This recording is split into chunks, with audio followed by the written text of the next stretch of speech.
Welcome back to Asinine Radio, a weekly podcast where we talk about music, and, well, that's pretty much it. So, let's go!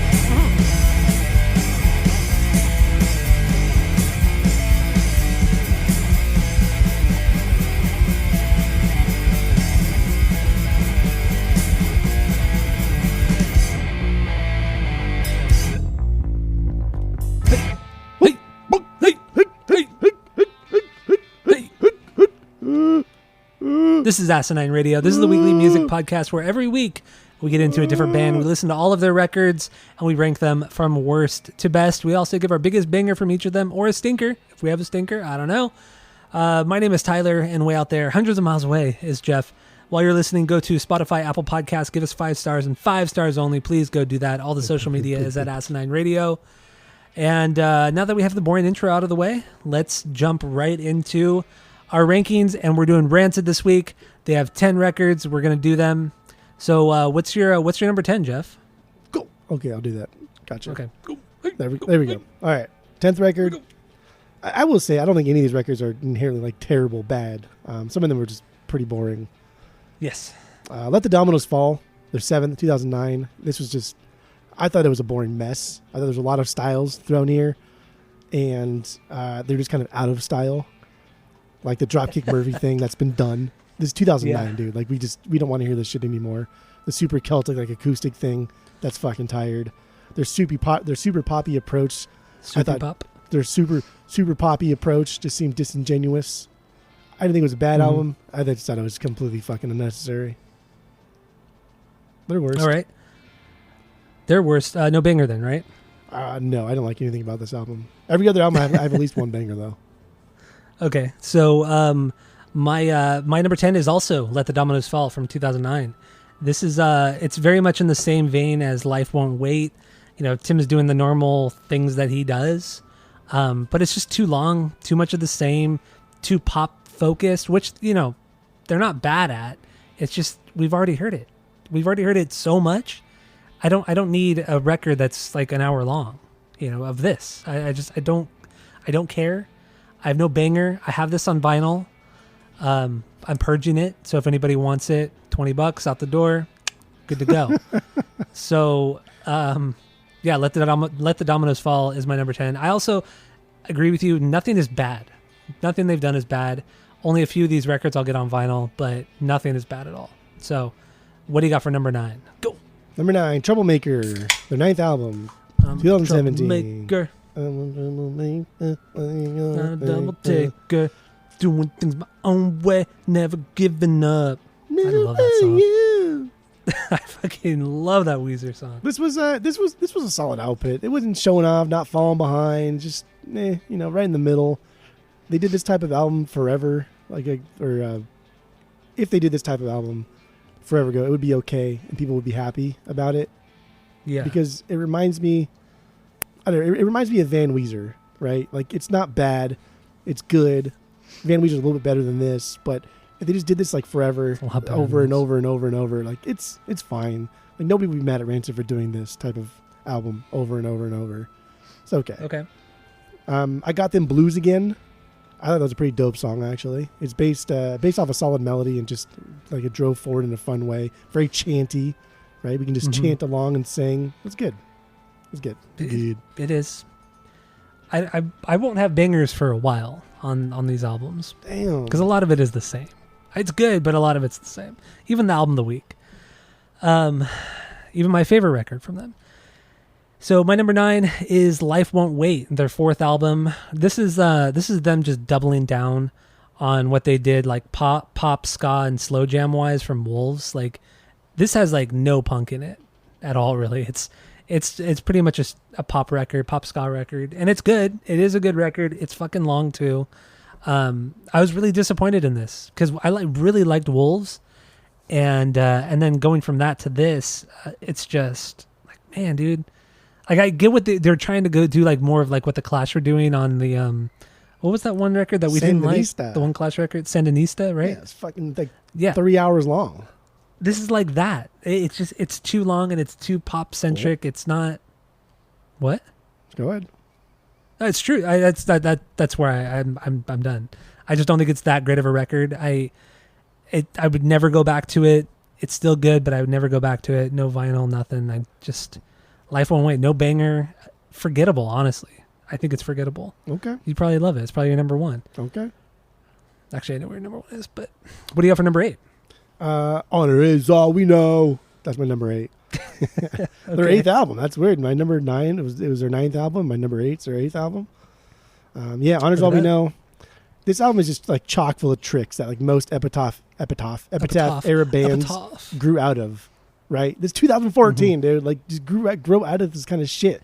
We heard this in the like mid 2000s. The title track really sums up this album. Just a catchy hook that also serves as the chorus and the verse. It's just sung a little bit different. And like when they get to the last line of the chorus, right? They have the gang vocal chant. It's just like, come on, dude, that's fucking cheesy, man. That's like third, fourth album trick. But like you shouldn't be doing that on their 8th album in that type of way, because they do it on the newest album, but not in that way. But there was a fucking banger on this album. On this album, Everybody's Suffering. Oh my god, that song is good. That's a top 5 Rancid song. That is just straight. That's a straight Op IV song. Oh. Straight up, fucking perfect, absolute banger. So my number 8 and 7, they could be interchangeable, because honestly, I don't remember what happens on either of these records. So let's just say my number 8 is Troublemaker. 9th album from 2017. It's more of the same. It's like a little bit of everything that they have done from the 90s and mid 2000s, but didn't expand on it. It's just like, it's almost like the B-sides from all their records. That's kind of what this sounds like. Like this record and my number 7 are like that. It seems like they're just a comp. Not bad, not great, just good. Yeah. Solid Rancid. I have no banger off of Troublemaker, but it's good. I have no reason to go back to it. So, God, can you hear the dogs? No. Maybe. I don't know. I don't think so. Were they barking? Damn. Because my sister and brother-in-law just got home. Oh, they go nuts then. Screaming. Dude, my dogs bark when like Renee goes to the fucking gas station. She's gone for like 5 minutes. Like howl when she gets back. Like, dude, I was gone 5 minutes. The dog sounds like it's dying. And when I get home, you know what they do? Nothing. They don't even get up from their naps. they stick their head up, look at me, and then and go back to bed. Idiots. Damn, these dogs are crazy. At least your house is so big that like where your office is, you can't hear them. Are they still barking? Yeah, they're still going. They just stopped right now. I didn't hear them like at all. Oh, people listening are definitely going to hear it. But anyway, it's not. They started up again. Do you remember that song "Honor Is All We Know"? Like "Honor is all we know." I don't remember it now. That's so catchy, so stupid. Hate that. So what do you got for number 7? Rancid. Rancid's Rancid from '93. Oh, yeah. Tried to trick me here, huh? Mm-hmm. I tried. Did not though. This is their only release as a 3-piece. So these songs don't really change a whole lot, and that's not to say that I need change, because my favorite album by them doesn't really change that much. But like what I really like about this album is how much they distance themselves from Op IV. Right? They're coming off of this band that people are they're growing more and more interested in and wondering why they broke up. And now Rancid's coming out, and people are thinking that it's going to just be something that's worse than Op IV. But they say, like, fuck it, no, we're not anything close to being like Op IV. We're something entirely different. Here's what we're going to sound like. It's straightforward fucking punk. It's the beginning of an era for them. It's fast, aggressive, it's easy. Bass is super squirrely and punchy. I just thought the songs were kind of meh. They're just, Tim's not the best songwriter right now. And there's no Lars. And I didn't, you don't realize how much Lars means to Rancid until you listen to Rancid versus Rancid's Rancid. You need that balance. You need that balance. Lars brought so fucking much to this band. So yeah, Rancid first is my number 7. I actually don't have a banger for this one. Okay, that's fine. My number 7 is Honor Is All We Know. Honor Is All We Know. 8th album from 2014. I mean, it's forgettable. It's pretty much everything I said about Troublemaker, I'll say about this album. They're one and the same. I don't remember anything from it. Even the bad thing that you just said, I don't remember that. Maybe I zoned out. Who knows? Who fucking knows? But Yeah, I have nothing more on it. Honor Is All We Know is my number 7. Okay. No banger. Let's go. What do you got for number 6? Let's go. Let's go. That's my number 6. That's your number 6? Yeah. Okay. I also kind of like hate when people say "let's go" too much. Why? It's just like if everybody's saying "let's go," then like no one's really going. I guess like everybody can't go. Like "let's go" should be like a rallying cry. But if both people on both teams are both saying "let's go," it's I don't know. It loses meaning a little bit. Just don't overuse the phrase "let's go." Okay. It's a cool phrase, but don't overuse it. Just like it's surprising and interesting. Yeah, those are definitely cool phrases that we shouldn't be overusing. Like I was. Yeah, let's go. This is their second album. This this has like the iconic Epitaph era sound of the 90s. Like this, like Rancid is the fucking even though Bad Religion should be the defining sound of Epitaph era music. It's Rancid. Rancid defined that genre because it fits the category so well. This album is just more accessible punk rock of this era than their first. Stronger melodies and not just like snotty sounding punk. They're still punk, but they're just doing it a little bit better. They don't have to be kind of like gutter punks and douchey and gatekeepy. They can do a little bit for everybody. Yep. I enjoyed it. I wouldn't buy it on the vinyls, but the song Radio is pretty damn good. I don't care if it's cheesy. It's a great sing-along song that I even forgot existed, but then instantly dove right back into. And the NoFX is a fucking fantastic cover of it too. I didn't listen to it. Was that that split that they did? Yeah, that split's fucking good. Okay. That's like the only time I've ever listened to Rancid in my life was on that split. Radio's the song that Billy Joe Armstrong co-wrote, right? Yeah. Okay, yeah. Which I want to talk about because, yeah, Let's Go is my number 6 as well from 1994. Let's go. Let's go. I didn't know this until this week, but Billy Joe was asked to be in the band.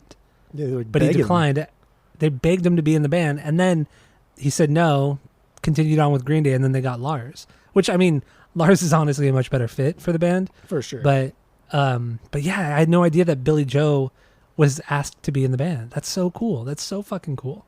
And then he co-wrote the Radio song. But yeah, Let's Go. It's my number 6.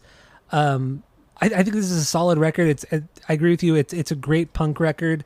They added more pop to this one. And it makes sense. 1994, all these bands were getting huge. You know, Green Day, Offspring. It was that punk revival in the early mid 90s, and this goes along with it. And I agree with you with the Epitaph sound. They kind of them and Bad Religion, obviously, those are the ones that spearheaded that sound for sure.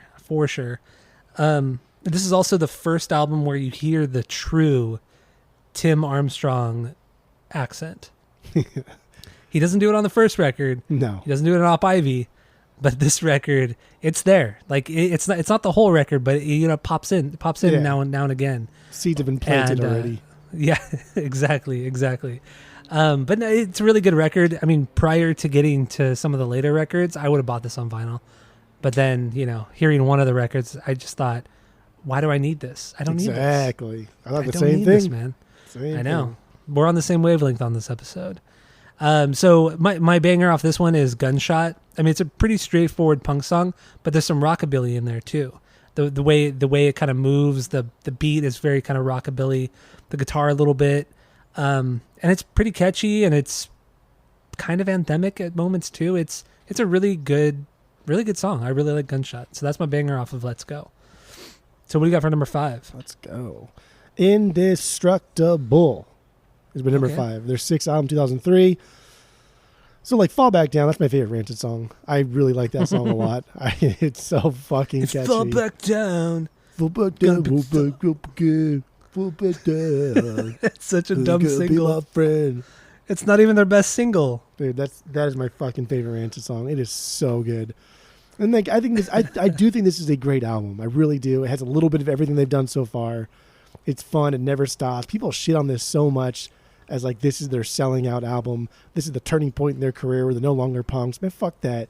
Tim just got better at writing songs. Like, piss off, dude. How many times can you just hear like Rancid the first album over and over and over and over again? Like at some point, if you're a good songwriter who like adapts, who gets better, you will become a better songwriter and write just better, catchier songs. And that is what happened with Indestructible. And it just didn't fit with like the punk aesthetic, and people were mad. Mm-hmm. But this was inevitable. Tim is, I have a lot more respect for Tim this week than I ever have in my life. And Indestructible is a true showcase of somebody who's just gotten so much fucking better at writing music. Agreed. My number 5 is Indestructible as well. Yeah, like you said, this is their kind of major label debut. So they were still under Hellcat, which is Tim Armstrong's label, but they were still using Warner Brothers or Warner Brothers Music rights as distribution. But the band made it a point not to put the Warner Brothers logo anywhere on the artwork, the booklet, nothing like that, to try to pull one over on the fans, which is like, okay, it's a little disingenuous, but whatever. So yeah, that's what they tried to do. Fans didn't care. They were pissed. And that whole gatekeepy punk scene is fucking lame. It's so dumb. One of the worst things about punk music is how gatekeepy it is. For sure. But yeah, I think this is a great record. This is kind of a throwback to Wolves, but with a harder edge, because the record prior to this, the second self-titled record, that was just like a straight like hardcore punk record. But this one throws in some more pop music, and it makes sense. I mean, this is coming off of the Transplants thing. So, Tim was working more with in the pop realm. He did the Boxcar Racer record, or he did the one song on the Boxcar Racer record. So he's dabbling more into like this pop sensibility again. So I get how some of that bleeds into this record. And I think it's a solid record. I really think it's a good one. I wouldn't get it on vinyl, but I still think it's solid. It was a good listen, and Fall Back Down is a banger. Don't get me wrong, it's a banger. Oh, it's not my biggest banger though. It's Spirit of '87. Love this one. It's fast, it's bouncy, it's catchy as hell. Has really good gang vocals, some really great bass parts too. It's just a great song. But I do love Fall Back Down as well. It's so catchy. It's so good. It is. Fall back down. I'm gonna pick yourself. Wait, what did he say? I'm gonna pick yourself up. Wait, I think it's who's gonna pick me back up again? Who's gonna pick me back up again? Because it was off the breakup with Brody, and the whole thing. The Fall Back Down thing was like him leaning into the band and into his friends, and that's when him and Lars became like exponentially closer. And it was all good. It was all roses after that. It was. It was all money. So what do you got for number 4? Number 4, their 4th album, Life Won't Wait. Life Won't Wait, dude. This is high. 1998, really, dude. So yeah, dude, come on, bro. This is so good. They recorded parts of this in Jamaica, and with the help of like some pretty big reggae artists. And some of the songs are just absolutely phenomenal reggae tracks. Some of the best they've ever done. And I really enjoyed it. I do think its biggest drawback was its length. It's over an hour. Like, come on, dude. Yeah, it's like an hour and 5 minutes, I think. It's not quite like the Clash album, which I think Sandinista literally that was 2 hours. Is. I think it's close to like 3 hours. No, is it really that long? Because I thought it was 2. It was a triple LP. And remember, they took a pay cut on royalties in order to put out the triple LP.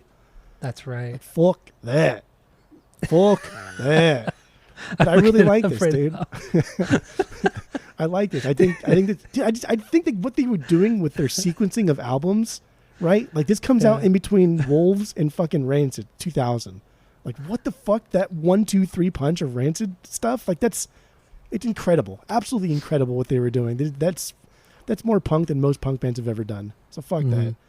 I love this shit. Sandinista was 2 hours and 24 minutes. 2.5 hours. That's a long fucking ride. That's stupid. God, that was my least favorite Clash record too when we did the Clash. Yeah. That's a fucking Marvel movie, dude. That's almost Endgame.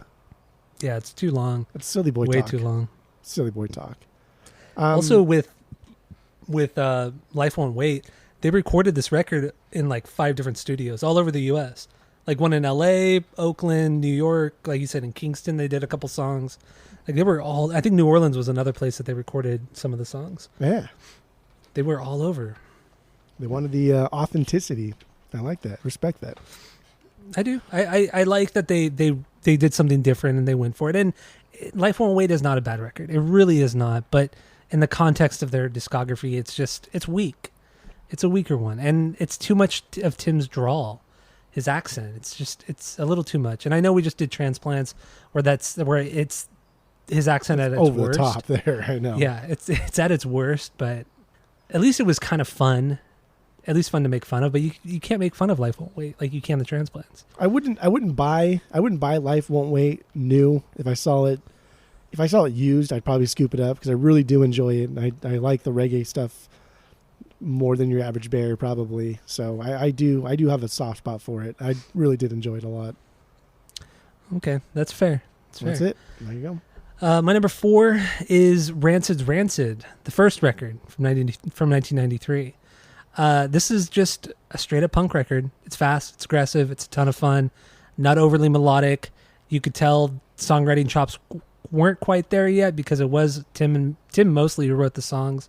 Lars had nothing to do with it. Matt barely wrote anything. He didn't have Jesse to fall back on, like on Op Ivy. Because I mean, when you look at that Op Ivy record, Jesse wrote most of the songs on there. Yeah. So Tim didn't have that guy to fall on. He didn't have the other vocalist to play off of like he did when Lars came along or with Jesse and Op Ivy. So he needs that companion. He needed it in Transplants with Rob. He has to have that companion. And that's fine. I think that makes for a better song too, especially when the song is done right. So anyway, this record, it's a good punk record. Honestly, it's a ton of fun, and I have no banger off of it. Every song kind of bled into the other. It's not a super long record. It's like 35 minutes or something, which is great. It's perfect. So yeah, Rancid's Rancid, no banger, nothing like that. So what do you got for number 3? This was tough. My 3 and 2 changed multiple times throughout the week. I think just because I've been listening to our album of the week so much, I'm going to put Wolves at 3. And this, honestly, this could be 2. I just don't have any nostalgia with Wolves. I didn't listen to Rancid ever. And so there's nothing to keep me going back to Wolves and me thinking that Wolves is the greatest thing. But I do think it's fucking great. I do think it's amazing. I think it's a fantastic record. It's a massive step up from their first 2. Just absolutely great melodies, great songwriting. They locked into these grooves like a fucking band that had been doing it for a decade already. It was incredible. It was fun. It was punk when it needed to be, but it still kind of dabbled in their ska beginnings. But we also get some hip hop in this album too, which was really cool. Mm-hmm. And then this is Tim's going full iconic vocal delivery here. We heard a little bit in the second one. He was kind of testing the waters there, but now he's like, yeah, here I am. Yeah, full blown Tim. This album is great, and this could be my number 2. I just don't have any nostalgia with this. You know what I mean? There's nothing here that prevents me from putting it at number 2. So that's why. But Maximum Murder, the opener, fuck, man, that song hits so goddamn hard. That's a banger, man. It sets up the album perfectly with its tone, its pacing. Everything about that song is just, it's unreal. It is unfucking real. Yep. So my number 3 is also Outcome the Wolves. I get why this is an iconic punk record. I totally get it. I've listened to this record a few times over the years, but it never really clicked with me until this week, until I heard it in the context of their career discography, Tim's discography, really, where I really understand it. I get it. I appreciate it. I think it's a fantastic record. Like you said, it's a huge step up from their first 2 records. The Tim Armstrong accent is in full force, which is fine. It's good. They keep that punk edge really well, but they add the melodies, and the melodies are fucking solid. I mean, the 2 big singles, Time Bomb and Ruby Soho, dude, they're some of the most fun songs to sing along to. It's so they're just not very good, but that's what makes them so fucking great. The Ruby Soho. Everybody knows that song. It's so fucking good. People that are too old for even this era of punk music know that song. Everybody fucking knows that song. Yeah, or Time Bomb. You know that melody, but you don't remember all the words he says in that order. I know. I hate that I love that song too. But you just say black Cadillac, or what? You just say the same word over and over again. Black shoes, black boats, black beers, Cadillacs. Yeah, and they all go, yeah, Time Bomb. So Time Bomb is my banger off that one. That part of Time Bomb is the worst part of the song because the rest of the song is fucking really good. What, the Girls of Time Bomb part? Yeah, that part's stupid. The whole chorus thing is really stupid. It's just too cheesy and dumb because the rest of the song is like a cool punk song. Yeah, a punk reggae song. Oh man, I love that song so much. I love Ruby Soho too. I mean, the singles are perfect singles. But another banger too is Maxwell Murder, the opening track. It's fast, aggressive. The bass is fucking wild. It's all over the place. There's a little bass solo in there too. It's so fucking good. And I agree with you too. That song sets up the tone of the rest of the record. It's a great opener. Absolutely great opener. Man, this is I'm definitely going to get this on vinyl. I'm going to wait to see it in the wild before I finally buy it, because it seems like these records, most of Rancid's records are pretty easy to find, even in the wild. So I'll buy it next time I see it. So it's good. I really like Outcome the Wolves. So, also, our boy Jerry Finn produced this record. Yeah. This is the only record he produced for the band, and ends up being their best, or their most popular record, I should say. Yeah. I thought that's super cool. Super cool. And there's fucking, I didn't hear any overused synths, so that was good. Yeah. No organ. Mm-hmm. No, there was organ in it. Yeah, but it's because of the music, the style of music. Okay. It's not like Windy Clear, right? No, that's not the style of music to use an organ for a 3-piece band that doesnn't need anybody else to help them.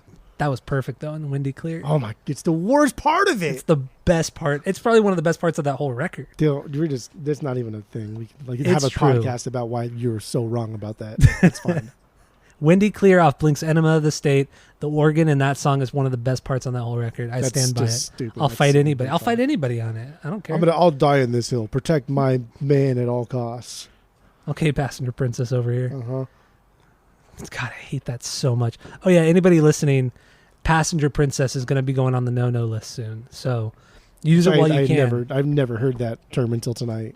And that's the only reason why it's not officially on the no-no list, because you haven't heard it until today. And I want to use it. I want to use it a couple of times. Exactly. That's why it's not on there yet.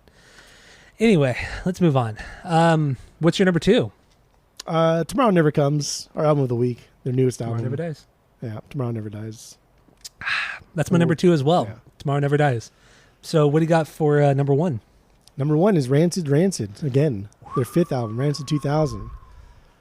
And this was going through these Rancid records. I was pleasantly surprised when I hit Outcome the Wolves, and I was like pleasantly surprised when Life Won't Wait hit. And I was like, man, how could you possibly top this? Like, how could you get better at like the punk rock thing than Wolves? How could you get more experimental than Life Won't Wait? And then how did you get to Tomorrow Never Comes? Because Tomorrow Never Comes is like old Rancid. So like, but I still have 6 fucking albums to go through, or 5 albums to go through. Like, how could it possibly get any better? And then they did the most punk thing they probably ever have done in their career. And they released this hardcore punk album. And it fucking blew my mind. It blew my fucking mind, dude. Like, I could not believe this album. I had to fucking make sure it was still Rancid after Life Won't Wait. I did too. I did the same thing. Like, there's no fucking way you guys went like this is your major label thing you're going on. Like, this is where you're coming out and showing people that you're still fucking punk. I couldn't believe it. I could not even believe it. Everything about this is amazing. Everything's almost every song is under 2 minutes, right? It's their most aggressive punk here that they've ever done. It's just relentless. Tim's guitar playing, dude, is super crisp. He's super chuggy, very tight. Like, this is like his best performance as a rhythm guitar player. I think a lot of the parts were Tim, because you can still hear that kind of like lead stuff that Lars does in the background. Yeah. So that's why I think it's Tim. But I think like just rhythm guitar playing on this one was just unfucking real. It was amazing. It's a tight record too. It's a very, very tight record. And yeah, man, I agree with you. I was blown away because, I'd liked everything going up through Wolves, and then I even texted her. I said, you know what, I would, after listening to the first 3 records. Oh, and then I also listened to the album of the week. So I listened to that one first, Tomorrow Never Comes, and then I went back and started over. So I told you, out of the 4 records I've listened to, I'm down to buy 3 of them. And you're like, no, there's no way. There's no way. Yeah, just you wait, dude. Hold on. and then Life Won't Wait came on. I'm like, there's no way that Jeff sees this album as a vinyl pickup. And then I was kind of in this lull, and I'm like, do I really want to listen to the next Rancid record? I had like an hour drive home, and I just threw it on, and I was just pumped. I couldn't believe it. And well, the first song came on, and I thought, okay, this is how a lot of Rancid albums start. They start with like a really fast, aggressive song, like minute and a half song, and then it goes into whatever it does. And that's cool. That's great. But then this just kept going. It didn't fucking stop. It was just banger after banger, hardcore punk. It was just, I don't have a banger off of this one because every song was so goddamn good that I need to spend more time with it. I've listened to this record 3 times this week, and I need to spend more time with it before I get an actual banger because so good. Every song is so fucking good. I was blown away. I didn't think Rancid had it in him for this. I really did not. So totally blown away by this one. Eventually, I think we should do this record on the pod, but oh yeah, I think we should do this one and Out Come the Wolves because that record is so important to punk music. So I think those two eventually we'll do. But yeah, Rancid's Rancid, man. It's just a solid punk record. It was amazing. It was truly fucking amazing. Yeah, really blown away by this one. And this is also the first record back with Brett Gurewitz. He's produced almost all of the records. He didn't do Wolves and he didn't do Life Won't Wait. But this is his return to the band as a producer. And yeah, so it's cool. He was able to get this kind of performance out of them. The tone was great. I agree with you rhythmly, or the rhythm section was fucking solid. It was super tight considering this is the fastest record they've ever put out. This is faster than anything they ever did in Op Ivy. I mean, that was more punk based too. Yeah. And this is way more aggressive and tight than anything in that band. Dude, honestly, like the crispness of their like lower end chugs remind me of like Death by Stereo. Just how crisp they fucking are at doing those low end chugs. Yep. Like, Especially off that first Death by Stereo record. Dude, they're like unmatched. Like Death by Stereo just has like it's almost robotic. Like I wouldn't be surprised if they came out and said it was all AI that did it or something because it's so fucking perfect and crisp. It's very good. Very good. So that's all I got for my rankings. You got anything else? That's it. That's all. All right. Well, thank you all for listening. Go give us 5 stars on Spotify, Apple Podcasts. Thank you for listening. Tell all your friends because we are the best podcast ever. And yeah, just keep listening. So that's it. That's all.